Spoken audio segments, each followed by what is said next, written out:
이달 30일부터 실내에서 마스크를 쓰지 않아도 됩니다. 국내에 코로나19가 퍼진 지 3년 만인데요. 취재기자 연결해서 들어보겠습니다. 정인아 기자, 자세한 소식 전해주시죠. 네, 한덕수 국무총리는 오늘 코로나19 중대본 회의에서 이달 30일부터 실내 마스크 착용 의무를 권고로 완화하는 방안을 논의하고 확정한다고 밝혔습니다. 앞서 방역당국이 정한 실내 마스크 착용 의무 완화 4가지 조건 중 3가지가 충족됐기 때문인데요. 신규 확진자가 3주째 줄어들었고 위중증 환자 발생도 일주일째 감소했습니다. 의료 대응 역량도 충분한 걸로 판단됐습니다. 방역당국은 감염 취약시설의 동절기 추가 접종률이 지난 13일 기준으로 60%를 넘어 고위험군의 면역력도 어느 정도 확보됐다고 설명했습니다.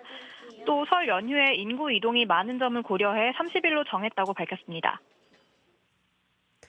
네, 마스크 착용 의무가 유지되는 예외적인 경우도 있습니까? 네, 감염 취약시설과 의료기관, 약국, 대중교통에선 여전히 마스크를 착용해야 합니다. 감염 취약시설로는 요양병원, 장애인 복지시설, 정신건강증진시설 등이 있고요. 버스와 철도, 여객선, 택시, 항공기 등에서도 마스크 착용 의무가 유지됩니다. 다만 방역당국은 코로나 의심 증상이 있거나 고위험군인 경우, 다수가 밀집한 상황에서 함성과 합창, 대화 등 비말 생성 행위가 많은 경우에는 마스크를 쓸 것을 권고했습니다. JTBC 정인아입니다. 미국, 이스라엘 등 해외 국가에서는 과거 마스크 착용 의무화를 조정이나 해제한 뒤에 감소세였던 유행 규모가 일정 부분 증가세로 바뀌었는데 국내에서도 이와 비슷한 현상이 나타날 수 있다는 우려에 대해서는 어떻게 보고 있는지 설명 부탁드립니다. 의무화 해제 이후에 당연히 이런 약간의 증가세는 나타날 수 있겠고요. 그렇지만 지금 국내 상황을 볼 때 국내 역량이나 또 해외 상황에 대한 그 한국의 대응이 그렇게까지 아주 갑작스럽게 그 증가세로 갈 것으로 예상하진 않고 있습니다. 하지만 이제 그렇기 때문에 어쨌든 증가 추세로 갈 수 있는 우려는 있기 때문에 더욱 그 고위험군에 대해서는 이제 백신 접종 굉장히 중요하겠고 마스크 착용이라는 게 의무 해제일 따름이지 이제 실제로 권고기 때문에 특히 고위험군에 대해서는 그 마스크 착용을 계속 해주시길 그렇게 당부드립니다.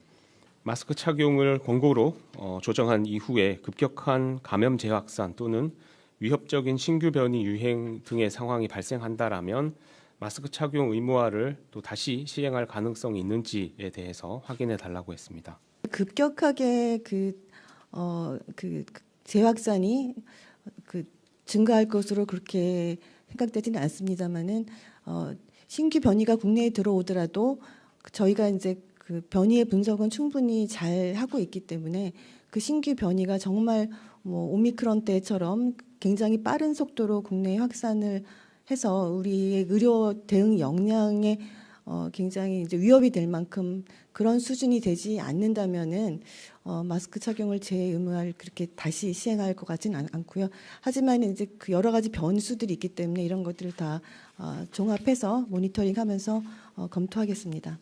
택시는 법적으로 대중교통 수단에 분류는 되지만 다른 수단처럼 인구가 밀집해서 또 전염 위험이 높은 상황은 아니다라고 판단이 되는데 이번 의무 조정에서 제외된 이유가 있는지 궁금하다고 했고 또 2단계 전환 시점은 또 언제쯤으로 예상하고 있는지 알고 싶다는 질이 있습니다. 네, 택시는 그 아주 다수가 이렇게 한꺼번에 모이는 상황은 아니지만 일단 그 환기가 잘 되지 않는 산밀 환경에 속한다고 저희가 분류하고 있고 그래서 다른 대중교통수단과 함께 마스크 착용 의무를 유지하기로 그렇게 결정을 했습니다.